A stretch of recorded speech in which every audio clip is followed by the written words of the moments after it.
ukuvela yabona ukuba kwi front line uNkulunkulu bengilanda ngicashile emuva into engitholile baba imentality yethu besazi ukuthi umuntu mathubiziwe uyoqala iministry uyoqala ibandla so kanti uNkulunkulu ke mina kunjalo wa correct kimi uNkulunkulu wangibiza mangibiziwe enye inkinga enye era ekhona ebandleni noma incekweni eziningi ukuhamba ngokubizwa kodwa ungalwazi uthumo so uNkulunkulu kimi wamphula ukuthi kufuneke ngazi ukuthi njengoba engibizile uyangikhipha esixukwini kufuneke ngize kuyena nje ukuthi nje baba ingane ziyadlala nazi zidlala lapha emgaqweni dlala ibhola wesiphiwe woza lapha wami uyaphuma lapha abashiye mase efike lana angeke eseqala manje icabangela ukuthi wenza ini no ufuna athola ukuthi umbizeleni umnikeze message bese yahamba according ngendlela instruct ngayo so ke uNkulunkulu wangihlalisa phansi ke wazisha izinto ezonakele wayesethi kahle hle mina ngiyimessenger izinto ezonakele ebandleni kufuneke ngizi address nakho konakele nakho lokhu nalokhu uNkulunkulu wakubuya kwacaca ke mthi bayamthanda uJesu abazalwane washo uNkulunkulu ukuthi bangithanda abantwana bangithanda but isele lingusathane lifakele lezi zinto benganakile abantu so ke kufanele ngiaddress lezi zinto ngize expose ukuthi lokhu nalokhu akusikho nokombuso kaNkulunkulu uvele sitheni asizihlambulule akekho umuntu ophoqwayo kodwa umuntu nomuntu akayingcwelisa ayihlambulule kanjani ngokuthi akhiphe kuye naye aphuma ezweni then ke uma ufunda lapha na uMatthew chapter 13 verse 23 imbewu yawela emhlabathini ovundile yathela ayikho engathelanga yathela ngamakhulu ngama-60s nangama-30s kanti yawela emhlabathini lo kunokhula lwayiminyanisa uverse 22 lo wathi uNkulunkulu kimi ke ibandla listakhe lapho sekufuneka lisuke kuverse 22 le kuverse 23 then 2 bese kwenziwa abafundi umuntu ohamba noJesu full time then mase efundile bese yosebenza esezazi ukuthi ubani in the kingdom of the living God esesazi ukuthi njengoba manje biziwe ngokusindiswa wabizelwe embusweni kaNkulunkulu usesindisiwe ungubani lithini icebo likaNkulunkulu ngaye embusweni then mayiphuma uyokwenzani in the body of Jesus Christ so mina ngibizelwe kakhulu umzimba kaKristu wonke umbuso kaNkulunkulu identity ukuthi siyicacise ukuthi umuntu usindisiwe ithini identity yakho okay I get that sizongena ekwenzakaleni ke kombono ke usu unfold ngendlela unfold ngayo nokhula ngayo usube ilokho ekhona namhlanje but ngifuna nala ekutheni ngokubuka kwakho noma ngohambo lwakho umuntu mayithi usindisiwe ngokwakho usukunganele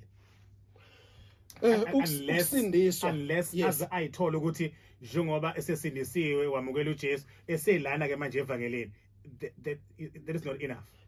ukungena uthi mangithi ngisindisiwe ilento ukuthi uJesu mayingalanda ibandla sengilungisisiwe ngokukholwa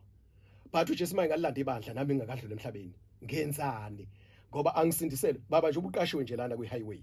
then usuqashiwe then yini role yakho ufune kuperform ama-duties akho akusikho nje njalo ukuthi ngiqashiwe ngiphakathi e-highway then what are you doing so uma usindisiwe usungenele embusweni wenzani ngoba usindiselwe isizathu ofune ukuthi usifulfile akekho umuntu wonke umuntu uyisithe emzimbeni kaKristu akekho umuntu osindiselwe ukuthi hayi ngisindisiwe it's fine nginesitifiketi sokuthi ngisindisiwe mayibe uJesu nami ngiyahamba akupheleli lapho baba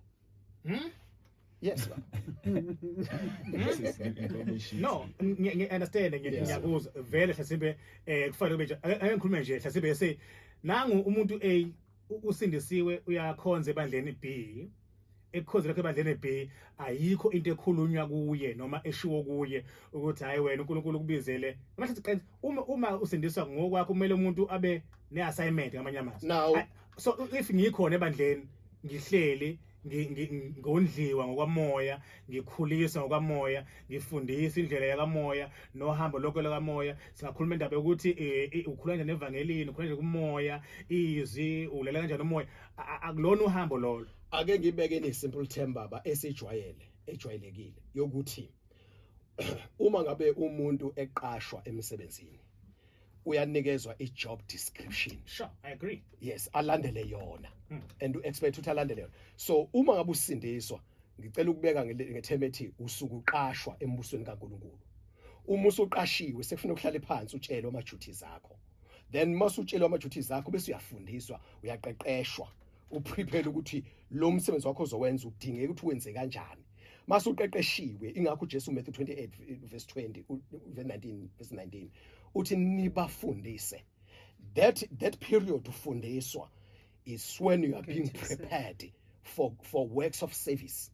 Then mawususufundile uNkulunkulu umoya engcwele uyazi ukuthi ke you are ready now. Kunendlela azokwenza ngayo usuyakwazi ukusenza kamoya engcwele usufundisiwe. Usuyalazi izwi kaNkulunkulu uyazi ipurpose kaNkulunkulu ngawe embusweni. Usuyakwazi nokusebenzisana nama colleagues akho abanye abazalwane. Then uyaba understand basebenza kanjani uNkulunkulu basebenza kanjani nendlela uNkulunkulu asebenza ngazo uyas understand. Uqashiwe nje angibeke kanjalo babuthi uma usindisa uthi ngiyamvuma uJesu ukuthi abe inkosi nomsisi wempilweni yami yazi ukuthi you are hired, you are employed embusweni kaNkulunkulu. Since you are hired, you've got an assignment.